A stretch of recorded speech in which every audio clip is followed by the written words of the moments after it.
இதுதாங்க எங்கள் தோட்டத்துலேருந்து வர பாதை. இந்த மாமா வந்து தண்ணி கிணத்துல எடுத்து விட்ருக்காங்க பாருங்க. மாமா தாங்க விவசாயம் பண்ணிகிட்ருக்காங்க, நெல் பயிரிட்டுருக்காங்க பாருங்க. நெல் விவசாயம் எப்படி இருக்குன்னு பாருங்கள். எங்கள் மாமா நிலம் தான்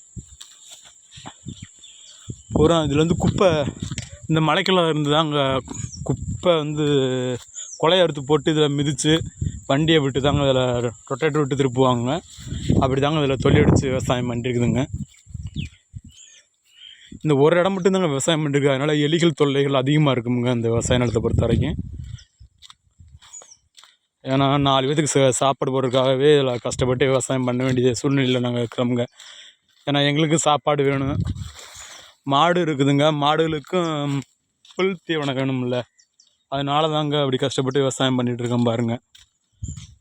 இது வந்து பாதைங்க, மெயின் பாதை. இது மெயின் பாதைங்க. புளிய மரம் இருக்குது பாருங்கள். இது தாங்க மெயின் பாதை. பார்த்தீங்களா, இதெல்லாமே விவசாயம் பண்ண இடம் தாங்க. அப்போதைக்கு வந்து கரண்ட் மோட்ரு சர்வீஸ் இருக்குதுங்க. இருந்தும் கூட மழை இல்லாத காரணத்தினால வந்து இதெல்லாம் விவசாயம் பண்ணாமல் அப்படியே முள்ளாக இருக்குது பார்த்தீங்களா. இதில் தாங்க நான் படிக்கக்கூடிய இடம். இதில் தாங்க நான் படிப்பேன்.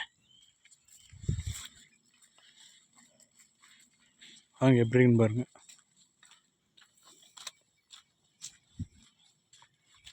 நல்லா இருக்குங்களா? எல்லாம் நல்லா இருக்குதுங்க.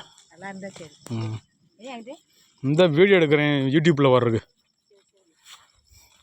நம்ம இருக்கிற பகுதி 10 பேருக்கு தெரியணும்ல, அதனால